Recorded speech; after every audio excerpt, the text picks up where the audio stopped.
insurance resilience. So I think we'll kind of kick into it here.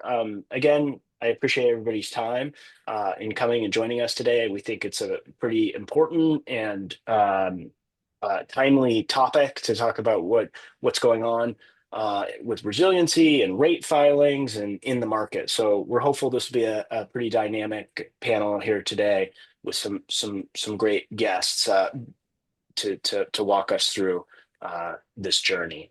A couple just housekeeping items. Your microphones and cameras are off. The Q&A portal will be open, so please feel free to ask questions. We're going to be looking at that throughout the course of the webinar, and moderating that. We'll bring those questions through to the end. So definitely leaving time at the end for questions. Eager to hear what everybody has to say and questions that come up. There'll be a few poll questions as well throughout the webinar that you can ask. We would love you guys to participate in, and we'll actively bring up the results so we can talk about them. Additionally, we're recording this webinar so that you can share it, you can refer to it after the fact, and you'll get a copy of the webinar link after this is done. With that, I would love to introduce our participants for today in Peggy and Madeline. And before we do that, I will just give a brief intro of myself. I'm Dave Tobias, the General Manager of Insurance for Nearmap. I was the co-founder of Betterview, and prior to that, owned a boots on the ground inspection company that I grew up in. My father had started. So literally been in the insurance business my entire life, starting with loss control inspections. So really interested to hear everybody's feedback on how this technology's shifted the insurance world. I've seen it firsthand. But Peggy, if you don't mind giving a quick intro of yourself, I would love to make sure everybody knows your distinguished background here. Thanks, Dave.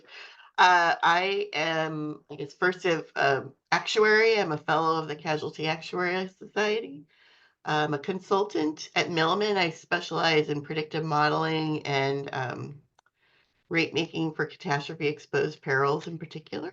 So, but I also have a side hustle, and that is managing an advisory organization, and that's the capacity that I'll be what I'll be talking about today, along with Madeline, the advisory organization called Appleseed, owned by Milliman. More to come on that. Thanks, Peggy. Well, we really appreciate you coming today, and you're so involved in everything going on around what's happening in AI and aerial imagery and everything around it. So excited to hear your take on the various issues. And Madeline, if you don't mind giving a quick intro to yourself. Sure. Thanks, Dave. I'm Director of Data Science here at Nearmap. I came over from the Betterview team, and I lead our data science team for the insurance space. I've been with Betterview / Nearmap for almost 5 years, and I've been in the catastrophe risk and insurance and data science space for 13. Happy to be here. Thanks, Madeline. Appreciate it. So quick agenda just for the folks joining. We're going to talk a little bit about Nearmap, understanding not everybody on the call knows who Nearmap is, how we're doing peril and risk modeling, and then Peggy getting into the filings and how that's happening, how Milliman helps around that. And again, eager to get to the Q&A section because I think we'll have some great questions from folks joining today. So with that, I just wanted to give a quick overview of who Nearmap is. So for those of you joining the call who might not know, Nearmap's really unique in we design and manufacture camera systems. We put them on planes and tell those planes where to fly to capture imagery with those camera systems, run the AI stack, end to end to produce over 130 AI detections on that imagery. And we have software to help carriers utilize that imagery in practice, right? Using the Betterview platform and underwriting claims and everything in between. So Nearmap's been around since 2007, acquired Betterview about 15 months ago to really integrate this insurance suite from end to end. And we own the imagery, which I think is becoming more and more of an important part of the puzzle here. That allows us to do some pretty unique things, and we'll get into some of that later. But we own the imagery, we have the rights to it, we tell the planes where to go, right? That allows us to really be dynamic in what we can do. Very focused on insurance, over 200 companies, that carriers that we work with. The resolution that we fly at is it depends on a variety of aspects, but is in this 3.4 to 7 centimeter GSD. That consistency is really important. It's important for our computer vision models, it's important for our customers, but being able to get that quality consistently up to 3 times a year really matters, right? And that covers 87% of the US population. With the Palisades fire, which I know, Madeline, you're going to be talking about a bit later, in some of our wildfire discussion, we had flown it, I believe, on January 1st, and that unfortunate event started, I believe, on January 7th. And so we had the before from literally right before the event. So it's just an example of how that frequency really matters. And that event was devastating for the homeowners and a lot of our insurance carrier customers and dealing with that. But it was extraordinary across so many different facets, down to I had insurance company executives sending me Slack messages asking me if I could look at our imagery to tell if their home was still there or not. So I really, have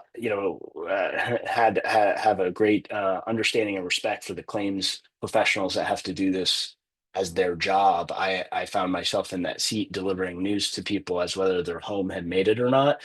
And we had the ability to do that because of the before, the after imagery, the imagery happening during it. And, it really puts into perspective how powerful these tools can be when you live through an experience like that.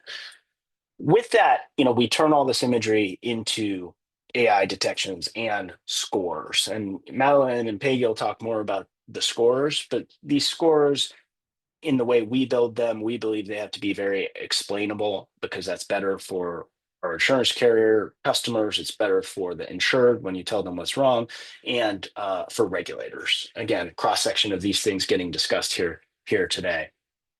The AI detections, these are just a few that we do of the 130, but things like tree overhang, staining, ponding, cracks in pavement, variety of property attributes, roof characteristics, objects, and conditional elements that all flow through into scores as well.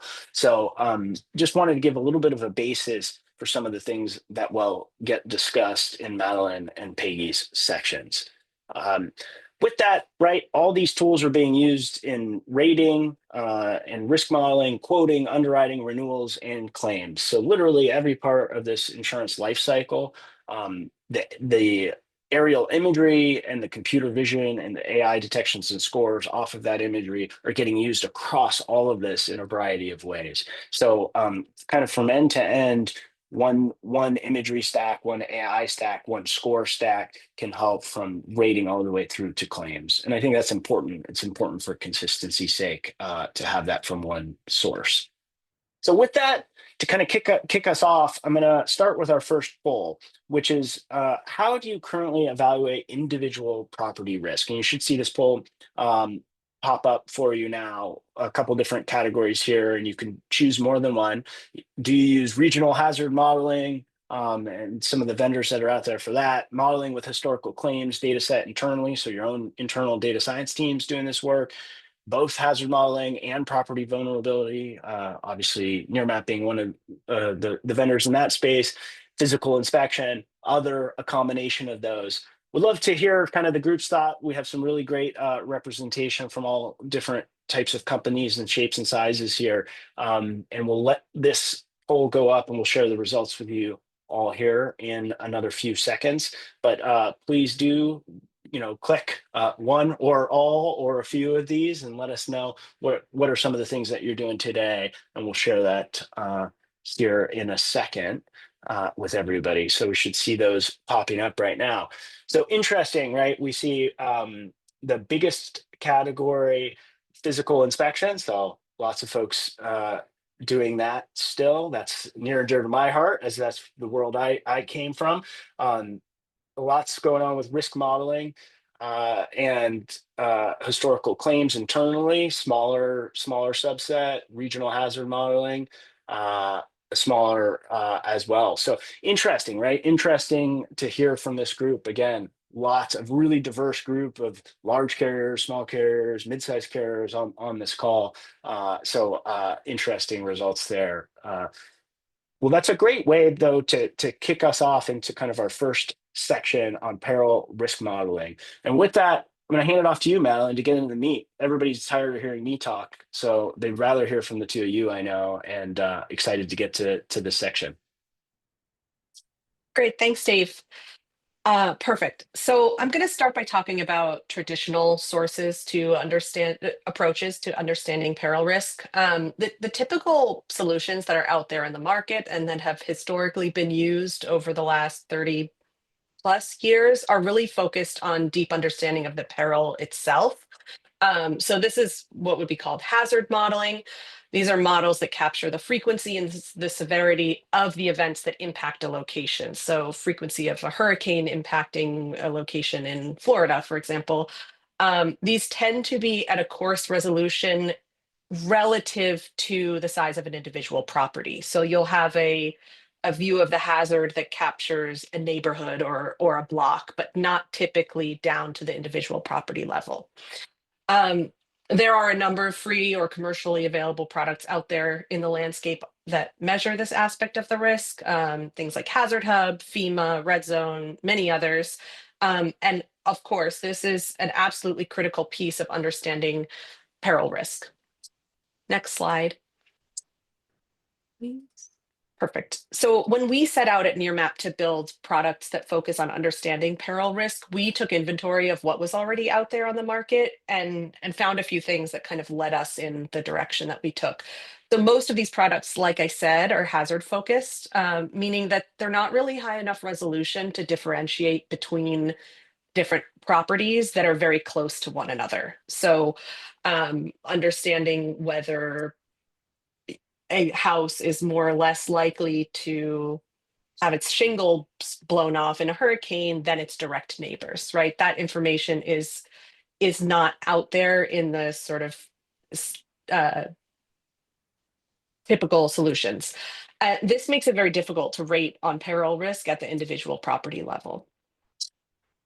Next slide, please.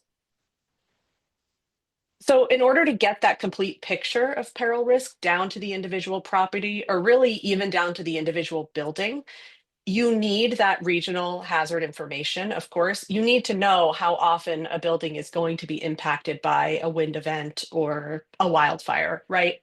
The same building in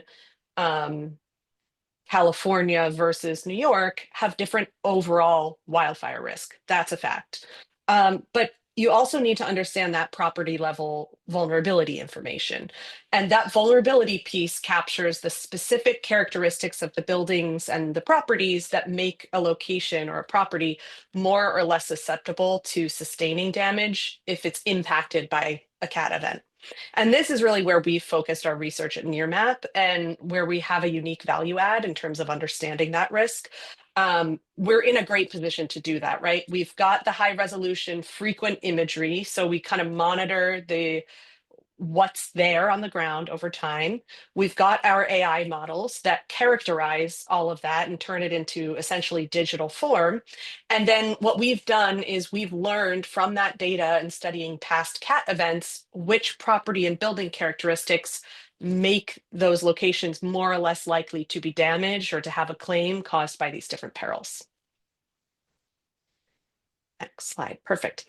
So specifically, we have developed 7 scores total. They're laid out here. I'll talk about them in more detail as I go through the rest of this section. And they're across 2 main types. So on the left are vulnerability scores.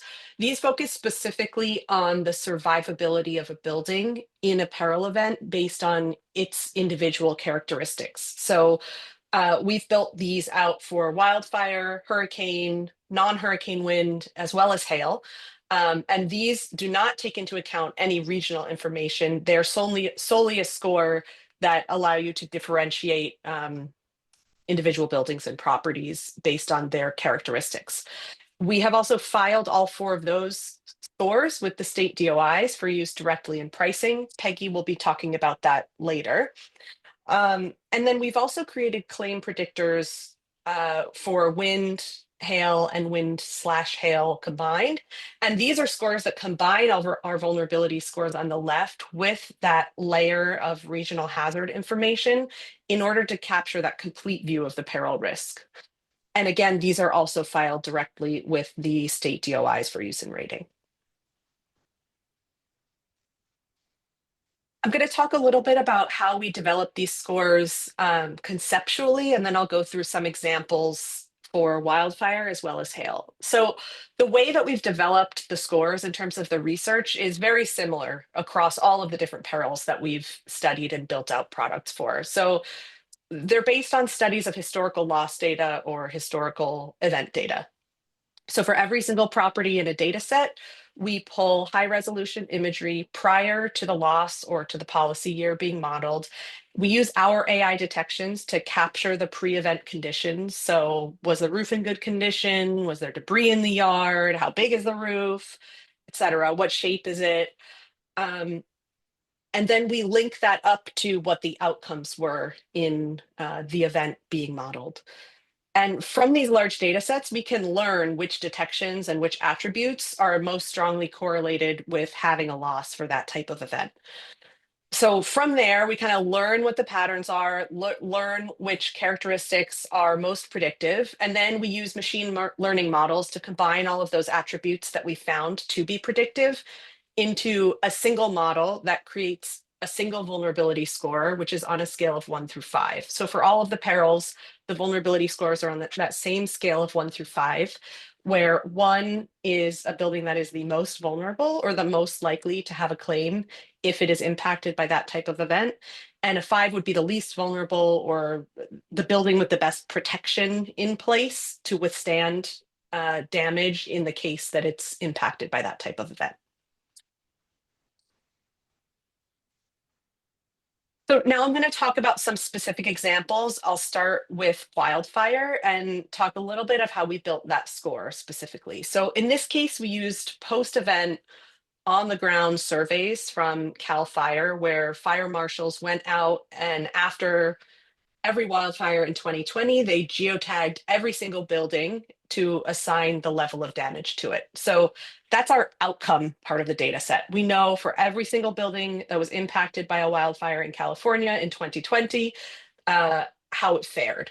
So then what we did, like I said, is we pulled that high resolution imagery of every single one of those buildings prior to the fires that they were exposed to, and then ran our AI detections on them.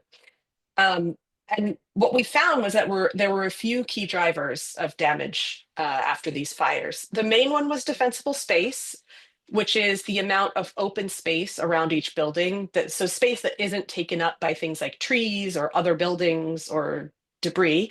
It is already commonly understood in the wildfire research community that defensible space is critical to protecting buildings from wildfire damage. So we did know where to look when we built this data set. But what our research really allowed us to do was to measure how and by how much for each of the different zones around a building, defensible space matters, and to put numbers to that.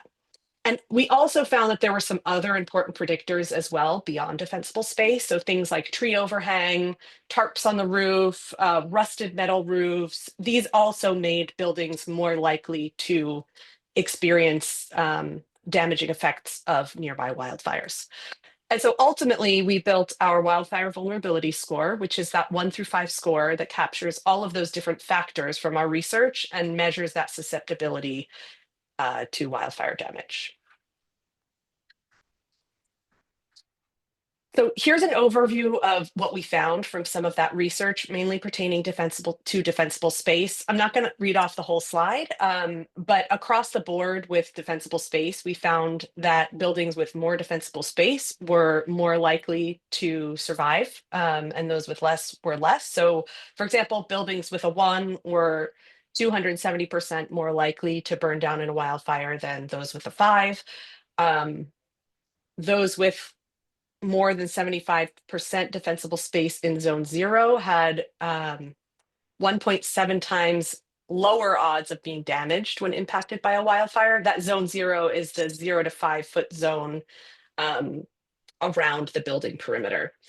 And on the right, you can see some exhibits that capture this lift that are actually pulled directly from our wildfire filing document. So the top really tells the story, which is for each of those bars, that's buildings with that wildfire vulnerability score. And the height of the bar is the percentage of those buildings that were damaged after the wildfires. Perfect. So recently, of course, as Dave mentioned, the LA wildfires created a vast and devastating amount of damage to buildings all throughout the region. And we in the beginning, Nearmap was more focused on that post-event response claims side of the equation. But in the last month or so, we've started looking at, well, what's the story here? What were the conditions of these buildings prior to the fires taking place? And was there, were there elements of those properties that made them more likely to survive these large fires than others? And again, in the area, we happened to have flown on January 1st. So what we're looking at here is images of two houses, both in Malibu, taken from January 1st, so about less than a week before the fires happened.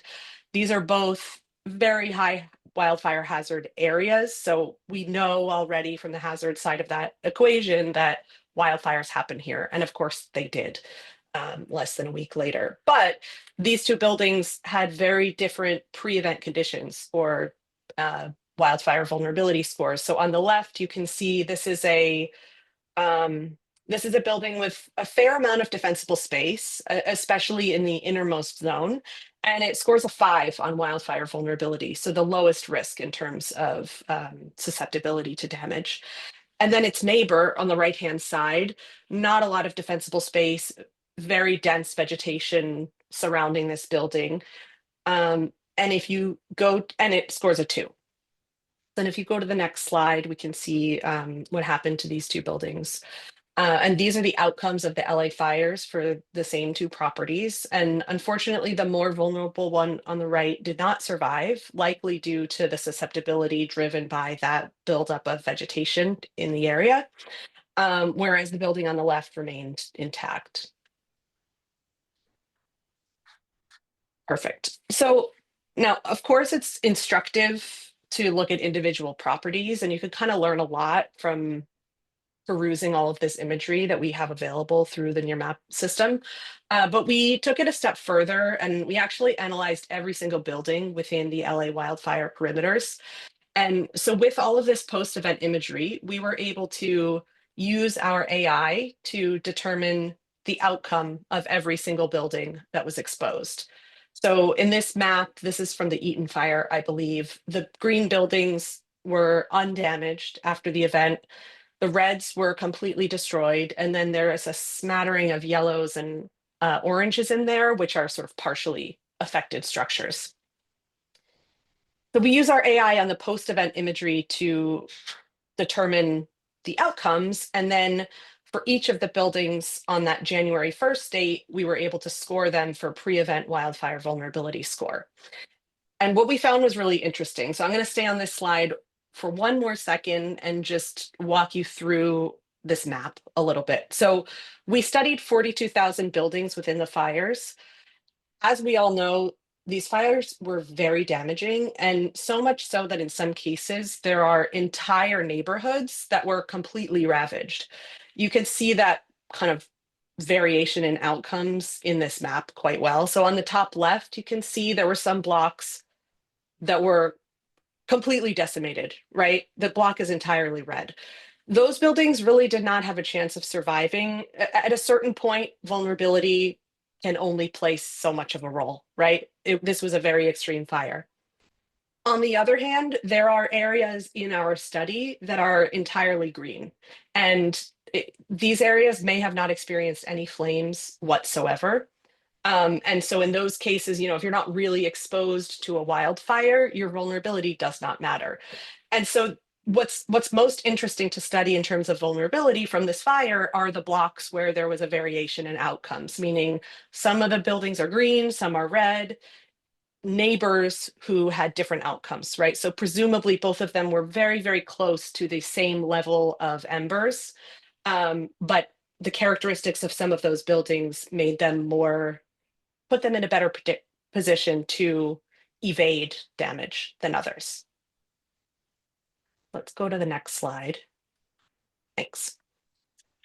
So here's the outcome of that study. So like I said, we studied 42,000 buildings, and we really focused on the buildings that were on blocks with variable outcomes, which was about 30,000. So most of the data set, but not all of it. And on the right, you can see the results, meaning the correlation of the pre-fire wildfire vulnerability score with the outcomes in the LA fires. So there was a clear correlation between essentially how much defensible space there was for each building and how it fared after the event.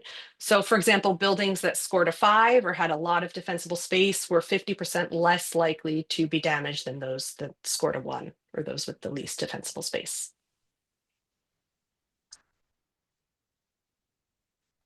Perfect.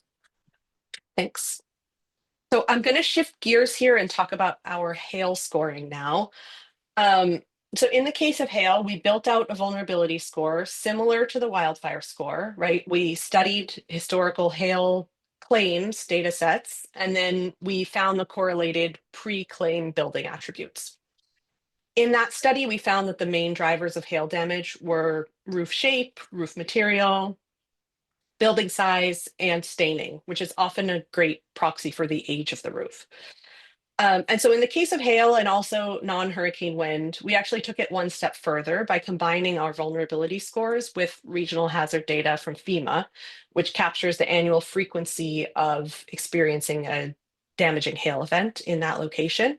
And so this combined score is our hail claim predictor, and it's also a 1 through 5 score where buildings that score a 1 have the highest overall likelihood of experiencing a hail claim based both on its geographic location as well as its characteristics. And those that score a 5 have the lowest probability. Okay, I'm just going to walk through a few examples because there's a lot going on with these different scores, and I think it helps to look at some examples to kind of highlight what's driving them. So let's start on the left. This is a asphalt shingle building. It's stained. It's got worn shingles. It's the riskiest, and it's also the riskiest that it can get in terms of hail hazard. So the FEMA hail risk index is very high, and it's the highest risk in terms of a vulnerability. So it's got a 1. And this is basically the riskiest that it can get on both fronts in terms of hail risk. And so the claim predictor as well is a 1, or highest risk. Let's move to the middle property. So it is also in a high risk hail region, according to FEMA, but its vulnerability tells a very different story. So it's a metal panel roof. It's not stained. It looks very new. And it actually gets a 5 for vulnerability. So the best position to withstand hail damage. And so this means that even though it's in a similar hazard zone to the building on the left, its overall claim risk is actually lower. And so its claim predictor score is a 2 rather than a 1 on the left. And then all the way on the right, there's another building with high hail vulnerability. It's stained asphalt shingle roof, but it's not in a high hail hazard zone. So the FEMA score is very low. So this means that the overall claim probability is as low as it can be. Like if hail is not happening at this location, its vulnerability doesn't matter. And so even though it's a vulnerability score of 1, the overall claim risk predictor score is a 5.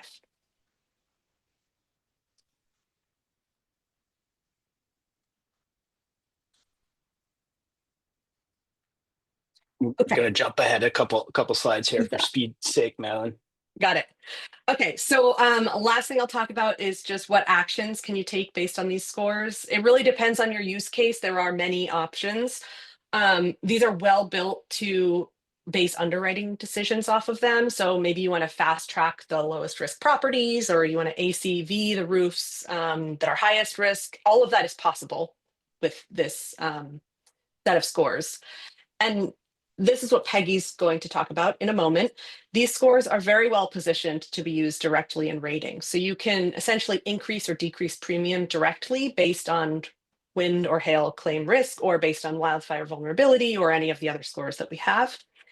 And with that, I'll turn it over to Peggy, who's going to talk about filing in more detail. The decidedly unsexy topic of rate filing. Yes. This will be pretty short. Milliman Appleseed, what is it? It's a advisory organization. You probably are familiar if you work in property and casualty with other advisory organizations such as ISO or AAIS. Um, like insurance companies, they're authorized, licensed to submit rate filings. And these can be model filings in many states. So we've been working with Madeline's team and Nearmap Betterview to file these risk scores. And in some states, the support for the underlying computer imagery submodels that go into them for the wildfire, hurricane, and wind, hail. And then just like you would, with another advisory organization, you reference that filing then in your own rate filing. So you don't have to provide all of the support inside your own filing. You would reference it by our filing number. If you go to the next slide, Dave. Yeah, so this is just a little overview of the process of filing risk models. You've got to figure out what the state requires, put it all together. There's 51 different ways of putting it together, what they require, the forms they want to fill out. Model checklists are proliferating among states, and they're all different mostly. And then you have a back and forth with the in many states, not all states. There are some states. We'll talk about this in a little bit. That are use and file, or file and use, and choose to close your file without review. Some of them still will go ahead. If they have questions or if there's something particularly they're interested in, they'll ask questions about it. I am party to a lot on both ends, as both a reviewer and a submitter of filings. And yeah, ultimately, in prior approval states, we're looking for that approval, disapproval. In not other than prior approval, it's nice to have the state close the filing before you go ahead and use those rates. Go to the next slide. So the NAIC has a lot of several different best practices for filing different types of models, GLMs, tree-based models, regularized models, generalized additive models. There are not yet best practices for supporting computer vision models. So we are kind of figuring that out, through experience. These are just some of the things, if you are, going to be trying to submit things on your own, or what we put together for filings in Appleseed. Some of the, the basic items, I'd say these are level 1, 2 items, if you're familiar with the NAIC checklists of kind of the basic filing support. Some states don't ask many questions about it, but more and more are. We can go on to the next one. This is I see we just got approved for wind, hail in Alabama, and Madeline got that into the map. Thank you.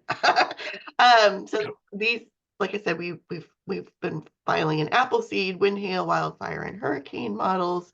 These maps just show our status on the various perils. The wind, hail is still in the process of the rollout, so we're getting there. Filing soon, coming to a theater near you. So I wanted to talk a little bit about the impact. what it takes to get a combination of a risk score slash computer vision model approved. This is based on kind of across all of those filings that we showed you on the maps on the previous page. Just how many questions on average we get. So there can be quite a lot of back and forth. There's regulars in some states have a lot of interest in these computer vision models, and in how you connect between those attributes and the risk that you're modeling. So you can see some of the not surprising, some of the ones that are asking a lot of questions, although you might be a little surprised about Montana. We can go to the next slide. Just to give you an idea what some of the questions are like. They have questions about the data. How do you label the images? A lot of them ask about the aircraft. I'm not sure why, but that's a interesting one. They ask about the modeling process, and then a lot of implementation questions. So, how does what do you do when there's leaves in the way? What do you do if there's clouds in the sky? They're all trying to get their hands around this new data source. They're all very interested in how this model performs in their state, in particular. So, remember with the wildfire model, we got a lot of questions about, well, most of these wildfires happened in California, but California is completely different than fill in the blank, Nevada, Montana. But we worked with Madeline's team and kind of doing little mini validations on fires in those states. And guess what? Things burn in those states when they are exposed to fires. It's really not any different. So yeah, just be prepared for those kind of questions.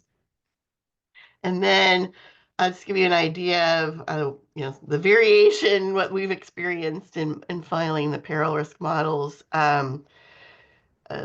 Like I said, some are very quick to close a filing. They're not even really looking at it. Some are asking a lot of questions. It's kind of interesting. You'll see Colorado is on both lists because they ask a lot of questions about the wildfire model and basically none on the wind hail model. So even if you think a state has been pretty easy for you, you just never know when they're going to get really interested in something. And then I think I got one more slide. Oh, I think, Madeline, did you want to talk about this one? Yeah, I will be very quick. I think it's helpful to touch on the fact that the way that we with Milliman have filed these scores creates a range of approaches for filing based off of them, depending on the insurer's particular attitude or strategy. So fastest off the shelf approach would be to rate based on these peril scores where they are already approved. You do not have to do, your actuaries do not have to do any work. You can use these scores. You can use the rating factors that are in those filings. You will have no objections. We've removed all of those hurdles for you. On the other side of the spectrum, you may want to rate based on something that we have not already filed, like one of the individual AI attributes or a score that's not filed. Your actuaries can, of course, do this. You can file these directly with the states. Many of the states are familiar with the Nearmap product already through the filings that we have done. And then we with Milliman can support on objections as needed. And then there's a whole blend of in between those two extremes that can be done as well. So it's really whatever works for an individual carrier's business and filing strategy. Awesome. That was super helpful, Peggy, Madeline. Obviously, lots to cover. We could do 10 more sessions on this, I think. At the end of the day, right, we're trying to help our customers loss ratio, expense ratio, customer satisfaction. It all kind of comes back to that or some variation or combination of those things. So this was helpful in understanding more about how the data is made, how it's filed, and Peggy, and what states are easier or harder or have more learning curve to deal with on some of this. With that, we're getting close to time, but we wanted to try to cover a few questions. First one being for Madeline, where does the historical loss data come from for all the different perils? And I know it could be different for different perils, but maybe a little color on that. Yeah, sure. It's a good question. It's a bit different for each peril. So for wind and Mhm. hail, those are loss data sets directly from insurance companies who work with Nearmap and have provided their data. So we've built up a combined merged claims data set over the years that reflects real world claims experience of uh, companies all over the country. For wildfire, we use that post-fire damage survey data, like I mentioned, from CAL FIRE as well as from Colorado. And then for hurricane, we actually use our post-event imagery itself to determine where the claims were. So we can see in the imagery where the damage was and sort of infer where the claims happened based on that.